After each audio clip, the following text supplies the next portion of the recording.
पिछले दशकों से बिहार की तरफ से जोर दिया जा रहा था, लेकिन कोई ठोस पहल नहीं हो पा रही थी। उन मुद्दों पर कल बहुत ही सकारात्मक बात हुई है। सारा बिहार जानता है कि बिहार हर साल बाढ़ से तबाह होता है और उसके अस्थायी निदान के रूप में नेपाल से आने वाली नदियों पर उच्च स्तरीय डैम या जलाशय निर्माण की योजना है।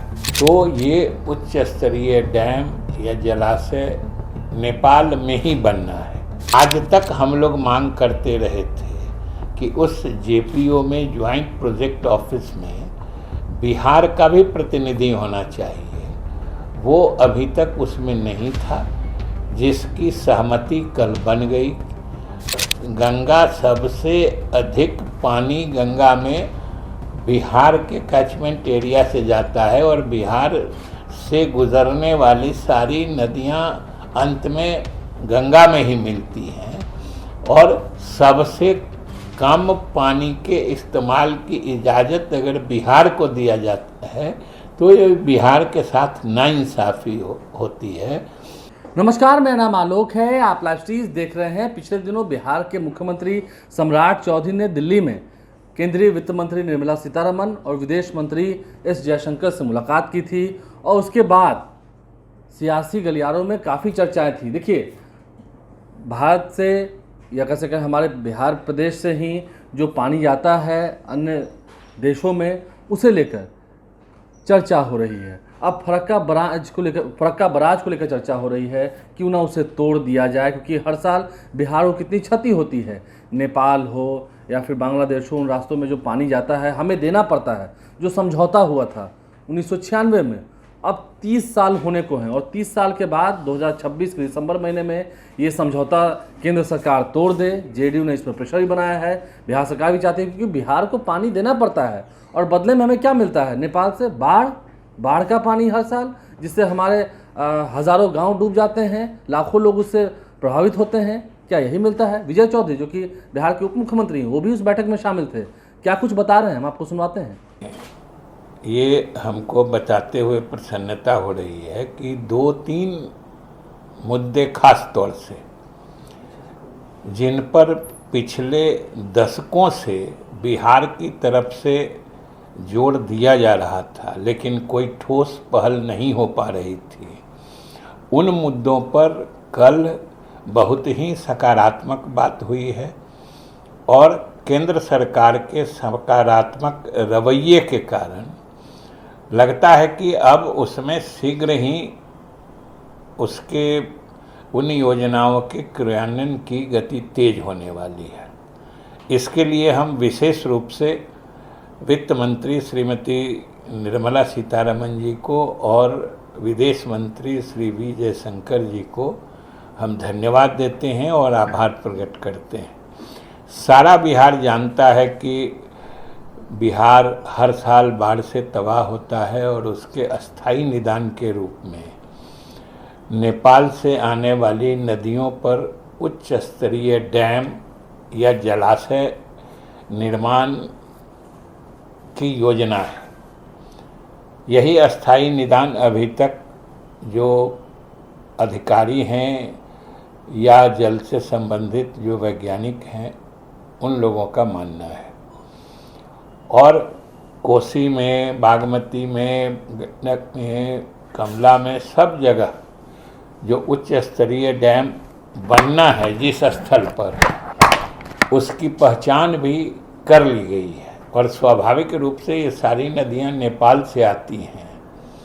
तो ये उच्च स्तरीय डैम या जलाशय नेपाल में ही बनना है और इसके संबंध में 1991 में समझिए कि एक समझौता हुआ। 2004 में एक जेपीओ बना, जिसको ज्वाइंट प्रोजेक्ट ऑफिस कहते हैं, जिसका मुख्यालय विराटनगर में तैयार रखा गया कि इन योजनाओं का डीपीआर बनाने के लिए।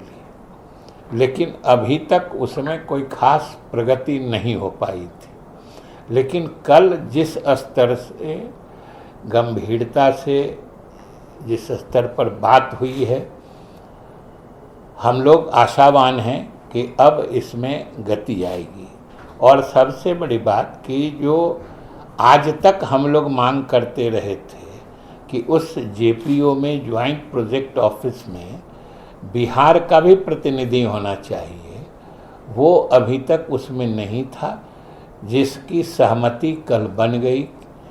इसके पहले उसमें सिर्फ नेपाल सरकार के और भारत सरकार के प्रतिनिधि होते थे, लेकिन हम लोगों की लगातार मांग होती थी कि क्योंकि सबसे पहला और सबसे अधिक प्रभावित होने वाला प्रदेश बिहार ही है और बिहार की सीमा से सटे ही इन मतलब संरचनाओं का निर्माण होना है, इसलिए बिहार के जल संसाधन विभाग के प्रतिनिधि इसमें अवश्य होने चाहिए, जिसकी सहमति कल बन गई। ये एक अच्छी खबर है और वित्त मंत्री ने बड़ा ही स्पष्ट निर्देश दिया है कि अगले 1-1.5 महीने में ये डीपीआर बनाने का काम केंद्र सरकार के द्वारा, केंद्र सरकार के जल शक्ति मंत्रालय द्वारा इसको पूरा कर लिया जाएगा।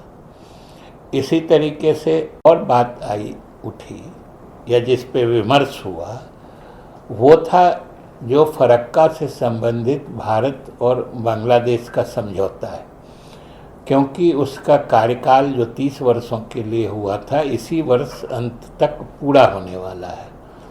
और उस संधि के बारे में बिहार की कुछ चिंताएं थी, हमारा कुछ रिजर्वेशंस था कि उस संधि के गठन के संबंध में भी समय भी बिहार के हितों का पूरा न ख्याल रखा गया था, न बिहार की चिंता की गई थी।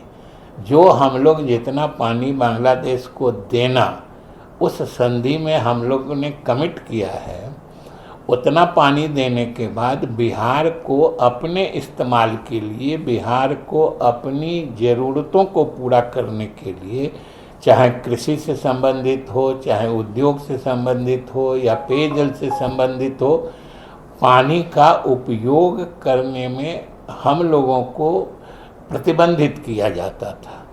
हम लोगों ने उस पर भी अपना रिजर्वेशन बताया, चिंता बताया कि ये उचित नहीं है। और गंगा सबसे अधिक पानी गंगा में बिहार के कैचमेंट एरिया से जाता है और बिहार से गुजरने वाली सारी नदियां अंत में गंगा में ही मिलती हैं और सबसे कम पानी के इस्तेमाल की इजाज़त अगर बिहार को दिया जाता है तो ये बिहार के साथ नाइंसाफ़ी होती है।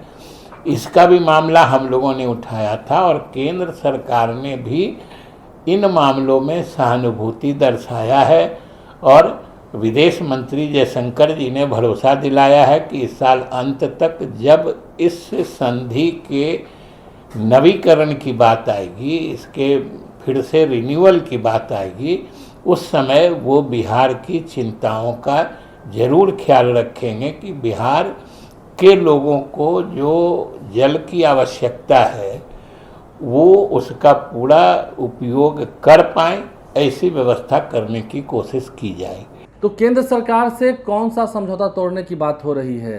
केंद्र सरकार कौन सा समझौता तोड़ दे अन्य देशों के साथ?